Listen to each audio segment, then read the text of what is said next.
சென்னை தாம்பரத்தில் 4 கோடி ரூபாய் பறிமுதல் செய்யப்பட்ட நிலையில் நயினார் நாகேந்திரனுக்கு எதிரான அந்த வழக்கு நாளை உயர்நீதிமன்றத்தில் விசாரிக்கப்படும் என்று தெரிவிக்கப்பட்டிருக்கிறது. நயினார் நாகேந்திரனுக்கு எதிராக நெல்லை தொகுதி சுயேட்சை வேட்பாளர் வழக்கு தொடர்ந்திருந்தார். இந்நிலையில் தற்போது நயினார் நாகேந்திரனுக்கு எதிரான வழக்கு நாளை விசாரணைக்கு வருகிறது. சட்டவிரோத பணப்பரிமாற்ற தடை சட்டத்தின் கீழ் நயினார் நாகேந்திரனுக்கு மீது அமலாக்கத்துறை நடவடிக்கை எடுக்க வேண்டும் என்ற கோரிக்கையும் விடுக்கப்பட்டிருக்கிறது. மனுவை அவசர வழக்காக விசாரிக்க வேண்டும் என்று மனுதாரர் தரப்பில் தெரிவிக்கப்பட்டிருக்கிறது. மனுதாரர் முறையீட்டை ஏற்ற தலைமை நீதிபதி அமர்வு வழக்கை நாளை விசாரிப்பதாக அறிவித்திருக்கிறது. 4 கோடி ரூபாய் பறிமுதல் விவகாரத்தில் நெல்லை பாஜக வேட்பாளர் நயினார் நாகேந்திரனுக்கு எதிரான வழக்கு நாளை விசாரணைக்கு வருகிறது. நயினார் நாகேந்திரனை தகுதி நீக்கம் செய்ய தேர்தல் ஆணையத்திடம்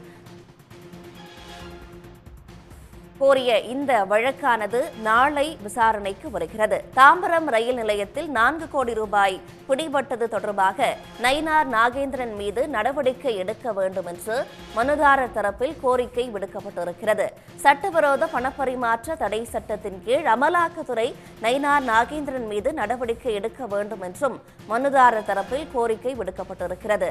4 கோடி ரூபாய் பறிமுதல் விவகாரத்தில் நெல்லை பாஜக வேட்பாளர் நயினார் நாகேந்திரனுக்கு எதிரான வழக்கு நாளை உயர்நீதிமன்றத்தில் விசாரணைக்கு வருகிறது.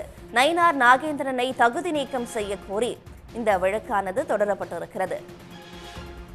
மேலதிக விவரங்களுடன் செய்தியாளர் ரமேஷ் இணைகிறார். ரமேஷ், தற்போது மனுதாரர் தரப்புல என்ன கோரிக்கை விடுக்கப்பட்டிருக்கு? விரிவான விவரங்கள் என்ன? கடந்த வாரம் சென்னை தாம்பரம் நெல்லை எக்ஸ்பிரஸ் ரயில்ல தேர்தல் பறக்கும் படையினர் ஒரு அதிரடி சோதனை நடத்தினாங்க. அந்த சோதனையில தான் 4 கோடி ரூபாய் ரொக்கம் பறிமுதல் செய்யப்பட்டது. இது தொடர்பாக தாம்பரம் போலீசார் வழக்கு பதிவு செய்து விசாரணை நடத்தி வருகிறார்கள். அந்த விசாரணையில தான் இது திருநெல்வேலி பாஜக வேட்பாளர் நயினார் நாகேந்திரனுக்கு கொண்டு செல்லப்பட்டது தெரிய வந்ததாக கைது செய்யப்பட்ட 3 பேர் தெரிவித்தார்கள்.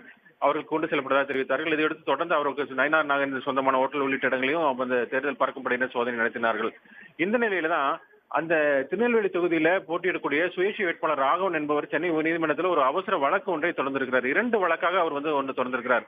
ஒரு வழக்கு என்னவென்றால், இந்த 4 கோடி பறிமுதல் தொடர்பாக அமலாக்கத்துறை சட்டவிரோத பண பரிவர்த்தனை சட்டத்தின் கீழே வழக்கு பதிவு செய்து விசாரணைக்கு உத்தரவிட வேண்டும் என்று அந்த மனுவில் கேட்டுக்கொண்டிருக்கிறார். இது தொடர்பாக அமலாக்கத்துறைக்கு புகார் அளித்தும் அமலாக்கத்துறை இதுவரை எந்த நடவடிக்கை எடுக்கவில்லை என்றும், எனவே அமலாக்கத்துறைக்கு உரிய விசாரணைக்கு உத்தரவிட வேண்டும் என்று ஒரு மனுவில் கேட்டுக்கொண்டிருக்கிறார்.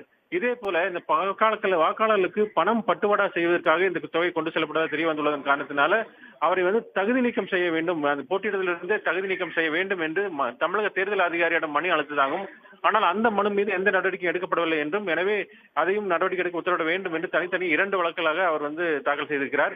இந்த வழக்குகளை ஒரு அவசர வழக்காக விசாரிக்க வேண்டும் என்று அவரது சார்பில், அந்த ராகவன் சார்பில் இன்னைக்கு அவரது தரப்பு வழக்கறிஞர் இமானுவேல் சென்னை உயர்நீதிமன்ற தலைமை நீதிபதி அமர்வு முன்பு ஆஜராகி முறையிட்டார்.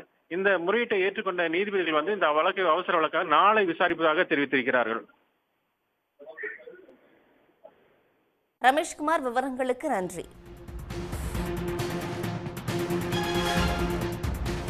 உடனுக்குடன் செய்திகளை தெரிந்து கொள்ள சன் நியூஸ் பெல் ஐகானை கிளிக் பண்ணுங்க.